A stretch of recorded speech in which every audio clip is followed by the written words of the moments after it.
ఓ మహాత్మా ఈ అసమర్థ ప్రభుత్వం కళ్ళు తెరిపించు, ఈ దద్దమ్మ కాంగ్రెస్ కు దారి చూపించు, ఈ చేతగాని సర్కారుకు బుద్ధి ప్రసాదించు. మాజీ ఎమ్మెల్యే మహారెడ్డి భూపాల్ రెడ్డి సంచలన వ్యాఖ్యలు.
మా ప్రభుత్వం అధికారంలోకి రాగానే టీఆర్ఎస్ ప్రభుత్వం బీఆర్ఎస్ అప్పుడు అధికారంలోకి రాగానే మేము రేషన్ కార్డులు కొత్త ఇచ్చినాం. రేషన్ కార్డులకు 4 కిలోలు జాగాలు 6 కిలోలు బియ్యం ఇచ్చినాం. మీరు కొత్తగా ఏమి చేసింది ఏమీ లేదు. ఉట్టి అబద్ధాలు చెప్పకుండా ఇప్పుడు మీరు ఎన్ని రేషన్ కార్డులు ఇస్తున్నారు, ఏ ఊరికి ఎన్ని ఇస్తున్నారు అనేది క్లారిటీగా చెప్పాలి. అదే మాదిరిగా బియ్యం కూడా ఇమీడియట్ గా అలాట్మెంట్ చేయాలని రైతులందరికీ విజ్ఞప్తి చేస్తున్నా. ప్రతి ఒక్కరు కూడా ఇంతకుముందు మేము డిమాండ్ చేసిన విధంగా వాళ్ళు ఎప్పుడైతే కాంగ్రెస్ పార్టీ వాళ్ళు ఇచ్చిన వాగ్దానాలు ఏదైతే రైతు భరోసా 7,500 ప్రతి పంటకి 15,000 ఒక ఎకరాకి ప్రతి సంవత్సరానికి ఇవ్వాల్సిన బకాయిలు మొత్తం 17,500 ఇస్తేనే వాళ్ళని నమ్మాలని చెప్పేసి మీకు విజ్ఞప్తి చేస్తున్నా. అదే వాళ్ళు చెప్పింది అదే బోనస్ కూడా ప్రతి ఒక్క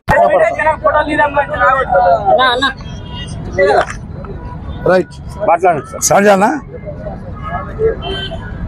ఈ కాంగ్రెస్ పార్టీ ఎన్నికల సందర్భంలో 6 గ్యారంటీలు 420 హామీలు ఇచ్చి అధికారంలోకి వచ్చిన తర్వాత 420 రోజులు ఈ రోజుకి అవుతుంది అధికారంలోకి వచ్చి.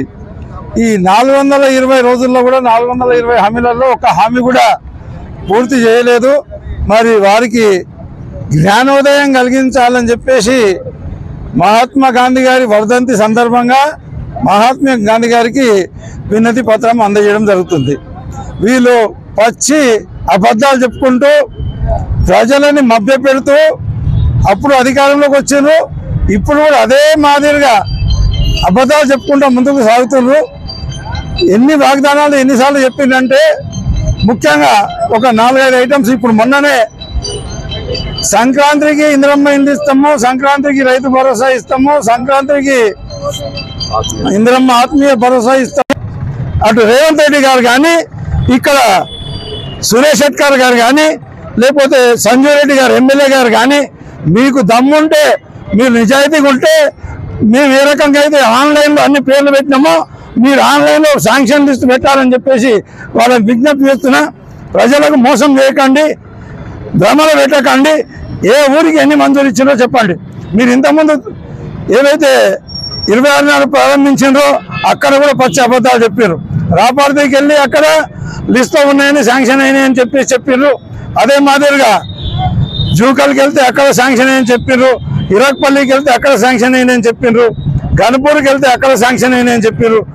ఈ రకంగా అన్ని మండలాల్లో కూడా ఒక్కో గ్రామం తీసుకుంటే ఇందిరమ్మ లిస్టు ఏదైతే ఆన్లైన్ చేసి అప్లికేషన్ పెట్టుకున్నారో ప్రతి ఒక్కరికి మంజూరైందని చెప్పారు. మీరు ఒకవేళ చేసి ఉంటే, మీకు చిత్తశుద్ధి ఉంటే, నిజాయితీ ఉంటే, మీరు అబద్ధాలు మాట్లాడకపోతే మీరు ఇమీడియట్గా వాళ్ళందరికీ మంజూరు పత్రాలు ఇవ్వాలి. అదే మాదిరిగా మంజూరు కాని వాళ్ళందరికీ కూడా మీరు ఏ రకంగా అయితే మాట ఇచ్చారో ఆ రకంగా ప్రతి ఒక్కరు కూడా ఇందిరమ్మ ఇండ్లు మంజూరు చేయాలని చెప్పేసి నేను విజ్ఞప్తి చేస్తున్నా. రేషమని లేటెస్ట్గా చెప్పిన మాటలే ఉన్నాయి.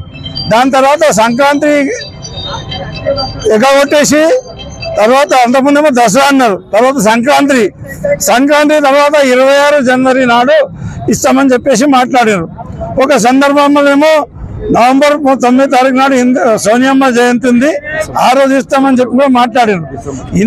డిసెంబర్ 9 నాడు ఇన్ని వాగ్దానాలు చేసి ఒక్క మాట కూడా నిలబెట్టుకోకుండా ప్రజలకు మోసం చేస్తున్నారు, వంచిస్తున్నారు. ముఖ్యంగా రైతులను వంచిస్తున్నారు, మహిళలను వంచిస్తున్నారు. అన్ని వర్గాల ప్రజలకు వాళ్ళు ఇచ్చిన హామీలన్నీ కూడా ఒక్కటంటే ఒక్కటి కూడా నెరవేర్చకుండా వాళ్ళని మోసం చేస్తున్నారు. ఇక్కడికి వెళ్ళి ప్రజలని ఇంకా భ్రమలలో పెట్టి వాళ్ళని వాడుకుందాము, స్థానిక సంస్థల ఎన్నికలు వాడుకుందాము, ఎమ్మెల్సీ ఎన్నికలు వాడుకుందాము, మున్సిపల్ ఎన్నికల్లో వాడుకుందామనే ఒకటే ఏకైక ఉద్దేశంతో రకరకాల నాటకాలు ఆడుకుంటూ వాళ్ళు ముందుకు పోతున్నారు. మరి అంటే గాంధీ అని పేరు పెట్టుకొని గాంధీ గారికి అవమానం జరిగే విధంగా గాంధీ గారేమో సత్యమేవ జయత అని చెప్పేసి మన భారతదేశానికి స్వతంత్రం కొరకని పోరాటం చేసి అహింసా మార్గంలో పోరాటం చేసి